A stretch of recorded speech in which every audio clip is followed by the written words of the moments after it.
नमस्कार दोस्तों, मेरा नाम विश्वजीत है और आप देख रहे हैं the Indian philosophy YouTube channel. और इस वीडियो के अंदर हम कृष्ण की जो ओरिजिनल फिलॉसफी है पेन और प्लेजर को लेकर उसके ऊपर हम लोग बात करेंगे। तो कृष्ण की जो ओरिजिनल फिलॉसफी है उसे भगवत गीता के अंदर रिकॉर्ड किया गया है। श्रीमद् भगवत गीता को माना जाता है कि वो कृष्ण के ऑथेंटिक उपदेश हैं, हम उसी को मान के चलेंगे और उसके हिसाब से हम समझेंगे कि कृष्ण पेन और प्लेजर यानी सुख और दुख को किस तरीके से डील करना चाहिए, ये क्या है, इनकी क्या प्रॉपर्टीज़ हैं, इसको हम समझने की कोशिश करेंगे। तो थोड़ा सा ये विस्तार वाला विषय है जिसके अंदर आप छोटे वीडियो के अंदर काम नहीं चला सकते, आपको थोड़ा सा लंबा आपको वीडियो बनाना पड़ेगा। तो अगर आपके पास कोई चाय कॉफ़ी है या कुछ आप इस वीडियो को देखते देखते खाने पीने की वस्तु लेकर बैठें तो आप लोगों के लिए ज़्यादा अच्छा होगा, आप लोगों को इसे समझने में एन्जॉयमेंट मिलेगा। आप इन्जॉय करेंगे इस सेशन को, क्योंकि फ़िलॉसफी एक ऐसा सब्जेक्ट है जिसे आप चुटकियों में नहीं समझ सकते, आपको थोड़ा सा समय व्यतीत करना पड़ता है इसके साथ। तो चलिए आगे चलते हैं। ये चैप्टर 2 का अध्याय 2 का श्लोक नंबर 14 है। चैप्टर 2 श्लोक नंबर 14, जिसके अंदर कृष्ण क्या कह रहे हैं इसको हम लोग समझने की कोशिश करते हैं। तो कृष्ण अर्जुन से कहते हैं, वो यहाँ पर कुंती पुत्र कहते हैं अर्जुन को कि हे कुंती पुत्र, सुख तथा दुख का क्षणिक उदय तथा कालक्रम में उसका अंतर्ध्यान होना सर्दी तथा गर्मी की ऋतुओं के आने और जाने के समान है। पहले हम इस पूरे के पूरे श्लोक को पढ़ लेते हैं, उसके बाद हम इसकी व्याख्या करेंगे और उसके बाद हम इसे समझने की कोशिश करेंगे कि कृष्ण यहाँ पर क्या कहने की कोशिश कर रहे हैं। हे भरतवंशी, वे इंद्रिय बोध से उत्पन्न होते हैं और मनुष्य को चाहिए कि अविचल भाव से उनको सहन करना सीखे। पहला भाग जो है वो यहाँ से लेके और यहाँ तक है। पहले भाग को हम समझने की कोशिश करते हैं। सबसे पहले तो यहाँ पर कृष्ण जो है वो सुख और दुख किस तरीके से पैदा हो रहे हैं और कितना उनका समय काल है उसके बारे में यहाँ पर चर्चा कर रहे हैं। तो कृष्ण कह रहे हैं कि सुख तथा दुख, पहली चीज़ आप लोगों का ध्यान में इन दोनों शब्दों पे लेके आना चाहूँगा कि जब कृष्ण सुख और दुख की बात करते हैं तो मनुष्य के पास एक शरीर है, आपके पास एक बॉडी है, और चाहे आप बात करें सुख की, चाहे आप बात करें दुख की, भले ही मैं बात करूं सुख की या मैं बात करूं किसकी, दुख की, दुख, ओके, दोनों ही आपको अपनी बॉडी के अंदर महसूस होते हैं, दोनों ही आप अपने शरीर के तल पे महसूस करते हैं, शरीर के लेवल पे आप इसे महसूस करते हैं। और शरीर के लेवल पे अगर आप इसे महसूस करते हैं तो सुख और दुख दोनों ही किस तरह से आपको महसूस देता है, सेंसेशंस की फॉर्म में, सेंसेशंस की फॉर्म में, या वेदना, हिंदी में जो शब्द यूज़ किया जाता है वो यूज़ किया जाता है वेदना की फॉर्म में, आप इसे महसूस करते हैं। सुख की अपनी वेदना है, दुख की अपनी वेदना है, सुख की अपनी सेंसेशन है, दुख की अपनी सेंसेशन है। और ये जो सेंसेशन है, ये जो महसूस हो रहा है सेंसेशन आपको अपने शरीर के अंदर, ये क्या है, ये क्षणिक है। क्षणिक का मतलब है कि इनका एक समय है, इसके उठने का एक समय और उसके बाद इसके ख़त्म हो जाने का भी एक समय है। क्योंकि जिस दुनिया के अंदर हम रहते हैं यहाँ पर इसका एक छोटा सा नियम है कि यहाँ पे परमानेंट कुछ भी नहीं है, क्योंकि यहाँ पर सब कुछ किस में चलता है, कालक्रम में चलता है, समय के अंदर। कालक्रम का मतलब क्या है, समय, टाइम। और क्योंकि यहाँ सब कुछ समय के अंदर चलता है तो हर चीज़ का, चाहे सुख हो चाहे दुख हो, वो क्षणिक है, वो कुछ समय के लिए रहता है, उसके बाद उसकी स्टेट चेंज हो जाती है। ये एक दूसरे के अंदर चेंज होते रहते हैं। तो काइंड ऑफ आप इसे एक ही चीज़ के दो सिरे मान सकते हैं कि सुख और दुख।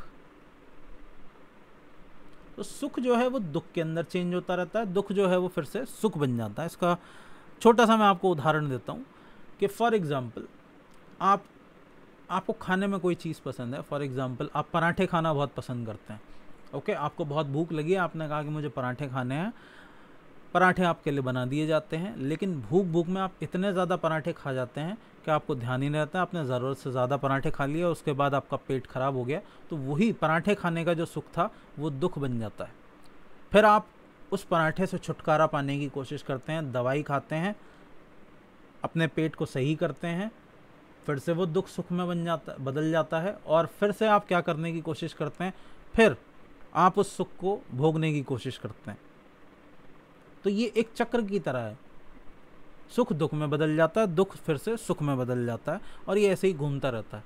और इसी वजह से, क्योंकि ये एक दूसरे में ट्रांसफॉर्म होते रहते हैं, ये क्या है, ये क्षणिक है, इनका उदय क्षणिक है, कुछ देर के लिए रहेंगे, उसके बाद ये दूसरे में बदल जाएंगे। सुख कुछ देर के लिए रहेगा, वो दुख में बदल जाएगा, दुख कुछ देर के लिए रहेगा, वो सुख में बदल जाएगा। उसके बाद कृष्ण क्या कहते हैं, एक और चीज़ के ऊपर यहाँ पर आपकी नज़र डालना चाहते हैं, वो क्या कहते हैं कि कालक्रम में उनका अंतर्ध्यान होना सर्दी तथा गर्मी की ऋतुओं के समान है। कि समय में इनका अंतर्ध्यान हो जाना, समय में इनका उदय होना और अंतर्ध्यान हो जाना, इसका उठना, सुख तथा दुख का उठना, और अंतर्ध्यान का मतलब गायब हो जाना, इनका नाश हो जाना, ये जो है वो अब यहाँ पर उपमा की जा रही है, यानी कंपैरिजन किया जा रहा है कि जैसे सर्दी आती है और गर्मी आती है, जैसे सर्दी आ जाती है उसके बाद फिर गर्मी आ जाती है, फिर गर्मी के बाद फिर सर्दी आ जाती है, जिस तरीके से ऋतुएं बदलती रहती हैं, उसी तरीके से एक ऋतु से आप दूसरी ऋतु में जाते रहते हैं, उसी तरीके से आप सुख से दुख में, दुख से सुख में जाते रहते हैं, क्योंकि ये दोनों कालक्रम के अंदर घूम रहे हैं, समय के अंदर घूम रहे हैं। और जो भी समय के अंदर घूम रहा है उसका एक निश्चित, उसके होने का एक निश्चित समय है, कुछ समय के लिए वो रहेगा, हालांकि उसका समय कितना ही लंबा क्यों ना हो, लेकिन ये बदल जाता है हमेशा। सुख कितना ही लंबा क्यों ना हो, वो दुख में ज़रूर बदलता है, और दुख कितना ही लंबा क्यों ना हो, वो सुख में फिर से ज़रूर बदल जाता है। हो सकता है आप इसे शुरुआत में ना देख पाएँ, लेकिन अगर आप अपनी लाइफ में देखना शुरू करेंगे तो इसके बहुत सारे उदाहरण आपको मिल जाएंगे। मैंने आपको इसका एक और उदाहरण पहले से ही दिया हुआ है। ओके, उसके बाद अब हम देखते हैं दूसरे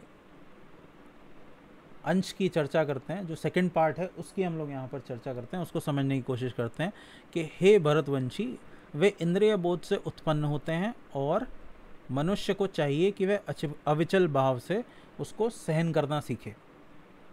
अब यहाँ कृष्ण बता रहे हैं अर्जुन को कि सुख और दुख पैदा कैसे होते हैं। यहाँ पर तो उन्होंने बताया था, इस वाक्य के अंदर उन्होंने ये बताया है कि वो क्या है, उनका नेचर क्या है, उसके नेचर को, सुख और दुख के नेचर को यहाँ पर एक्सप्लेन किया गया है कि उसका नेचर ऐसा है कि वो क्षणिक है, वो उदय होता रहता है और अंतर्ध्यान होता रहता है। किस तरीके से, जैसे सर्दी आती है और गर्मी आती है, उस तरीके से सुख भी आता रहता है, दुख भी आता रहता है, सुख के बाद दुख, दुख के बाद दुख, दुख के बाद सुख, जिस तरीके से सर्दी के बाद गर्मी और गर्मी के बाद फिर से सर्दी आ जाती है। ये तो क्या है, ये तो नेचर है, ये स्वभाव है सुख और दुख का। ओके, उसके बाद अब ये जो सुख और दुख आ रहा है, ये आ कहाँ से रहा है, ये मैंने पहले आपको यहाँ पर समझाने की कोशिश की थी। वही चीज़ यहाँ पर कृष्ण समझाने की कोशिश कर रहे हैं कि ये इंद्रिय बोध से उत्पन्न होते हैं। इंद्रिय बोध मतलब आपके पास, अगर आप सनातन वैदिक परंपरा में पैदा हुए हैं तो आपको पता ही होगा कि हमारे शरीर के अंदर 5 इंद्रियां होते हैं। ओके, यहाँ पर 5 इंद्रियों की बात, 5 इंद्री और एक मन की बात की जाती है। इंद्रियों का मतलब क्या है, सेंसेस।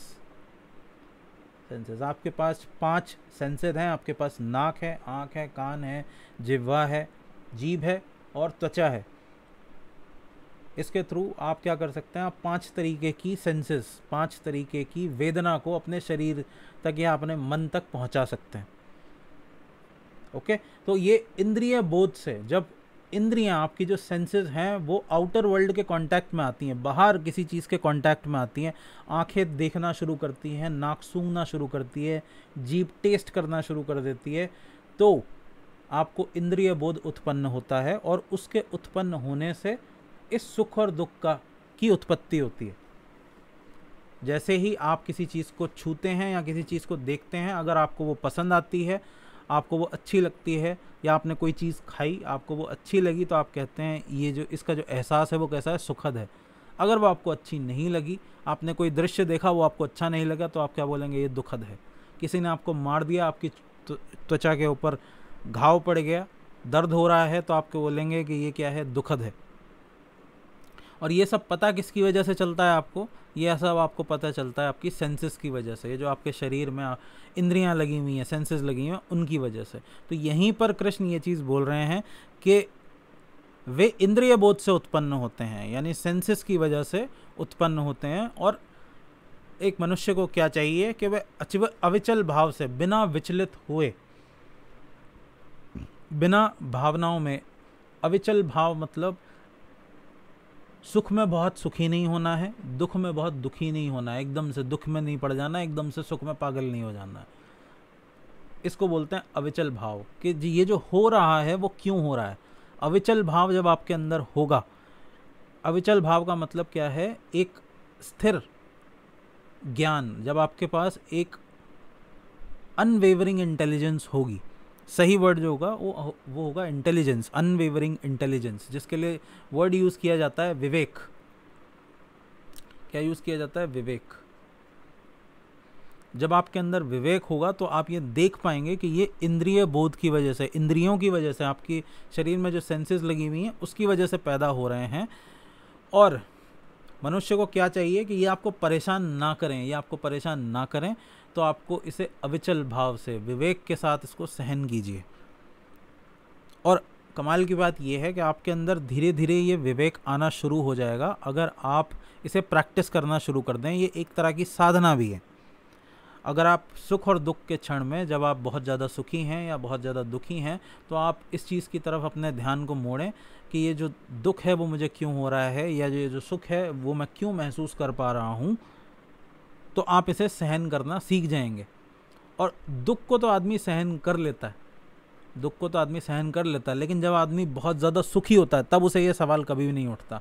तो कृष्ण यहाँ पर एक तरीके से इनडायरेक्टली ये सवाल भी उठा रहे हैं आपके सामने कि आप दुख के समय में तो ये चीज़ देखिए ही देखिए, सुख के समय में भी ये सवाल उठाइए कि मैं इतना सुखी क्यों महसूस कर रहा हूँ। अब ये सुनने में आपको थोड़ा सा अजीब ज़रूर लगेगा, हो सकता है आपको लगे कि भाई सुख तो भोगने के लिए ही होता है, सुख में क्यों आदमी ये सवाल उठाएगा। लेकिन कृष्ण यही बोल रहे हैं कि आप दुख के समय में तो ये सवाल उठाइए ही उठाइए कि दुख क्यों हो रहा है, पर जब आप बहुत ज़्यादा खुश हैं, आप फर्स्ट आ गए, आपको बहुत बड़ा प्रॉफिट हो गया बिजनेस के अंदर, तो आज ये ऐसे समय हैं जब आप बहुत ज़्यादा खुश होते हैं, आपके घर में किसी छोटे बच्चे का जन्म हो गया, तो ये बहुत खुशी के क्षण हैं। तो इसमें भी अपने आप को साध के रखना है, इसमें भी आपको एकदम खुशी में पागल नहीं हो जाना है, क्योंकि खुशी में कई बार आदमी ऐसा काम कर देता है जो दुख में नहीं कर पाता। दुख में तो जनरली आदमी अकेला रहना चाहता है, किसी से बातचीत नहीं करना चाहता। लेकिन आपने सुख में कई लोगों को देखा होगा कि जब वो खुश होते हैं तो वो ओवर एक्साइटेड हो जाते हैं, किसी के साथ बदतमीज़ी कर बैठेंगे, किसी को कुछ उल्टा सीधा बोल देंगे या मार देंगे या कुछ इस तरह का कुछ कर देंगे। तो कृष्ण ये बोल रहे हैं कि आप ओवर एक्साइटेड मत होइए किसी भी स्टेट में, ना तो आप सुख के अंदर बहुत ज़्यादा इंडल्ज होइए, ना दुख के अंदर बहुत ज़्यादा इंडल्ज होइए। दोनों को भाव नहीं देना, ना सुख को इतना भाव देना है ना दुख को इतना भाव देना है। दोनों को अविचल भाव से आपको क्या करना है? सहन करना है। सहन करने का मतलब यहाँ पर क्या है? इसको भोगना है। दोनों को भोग लीजिए। जब आप दोनों को भोग लेंगे तो इससे होगा क्या? आपका जो मन है वो शांत हो जाएगा। ये एक तरीके से कृष्ण मन को शांत करने का तरीका भी यहाँ पर बता रहे हैं इनडायरेक्टली, कि ये चीज़ आपको देखनी पड़ेगी कि जब आप सीख जाएंगे, ये चीज़ सीख जाएंगे कि सुख भी क्षणिक है और दुख भी क्षणिक है, सुख भी कुछ देर के लिए रहता है और दुख भी कुछ ही देर के लिए रहता है, तो आपका जो मन है वो आपको परेशान करना बंद कर देगा और ये शांत हो जाएगा। ये समझ जाएगा कि ये कुछ देर के लिए रहने वाला है, सुख है वो कुछ देर के लिए रहेगा और फिर चला जाएगा, दुख भी आएगा तो वो भी कुछ देर के लिए रहेगा, वो चले जाएगा। इसमें बहुत ज़्यादा एक्साइटेड होने वाली है, ओवर एक्साइटेड होने वाली कोई भी बात नहीं है। ये इसका सिंपल मतलब है, ये यहाँ पर कृष्ण आपको समझाने की कोशिश कर रहे हैं। बाकी फिलॉसफी के अंदर एक चीज़ की एक व्याख्या कभी भी नहीं होती है।